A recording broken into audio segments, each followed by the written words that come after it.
అంత అంటే బాగుండదమ్మా. ఏదో వాట్సాప్ మెసేజ్లో ఎవడైనా నిన్ను ఫలానా మీటింగ్లో చూశాను నువ్వు బాగున్నావు అనగానే ఐసే ఎట్టై రొట్టై మట్టై వాడికి మెసేజ్లు పెట్టాడు.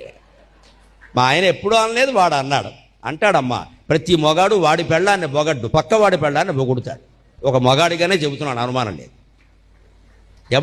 దేశంలో ఎవడికి కూడా వాడి పెళ్ళం అందంగా కనపడదు. పెళ్ళికి ముందు కనపడింది, ఇప్పుడు ఎందుకు కనపడదో పాపం, అంతే. ఆ పెళ్ళే పాపం. పక్క వాళ్ళందరూ కనపడతారు, అలాగే మెసేజ్లు పెడతారు. ఇక్కడ వాడి పెళ్ళానికి పెట్టుకోమని నీకెందుకు పెట్టాడు? గోపగల కొట్టేయాలి వేధవా అని. నా అందం కూడా నీకెందుకు రా? అలా కాదు కదా. మనం ఇవాళ బాగా మన బీటెక్లో ఎంటెక్లో చదువుకున్నాం కదా. ఓకే ఓకే అని ఒకటి పెడుతుంది. ఓకే అంటే జుట్టు పీకే అయిపోయింది సంసారం. ఇక్కడ మగాళ్ళు ఇంతే.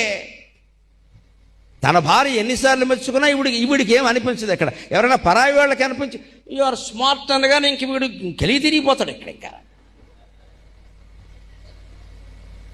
ఎంతోమంది ఎన్నోసార్లు వాళ్ళ అవసరాల కోసం పొగుడుతారు. మనం వంకర తిరుగులు తిరగడమే. ఎక్కడ తాళిగట్టిన భార్య ఏమైంది, తాళిగట్టిన మొగుడేమయ్యాడు, ఎందుకని ప్రమాణం చేశాం? దానికి కట్టుబడి ఉండద్దా?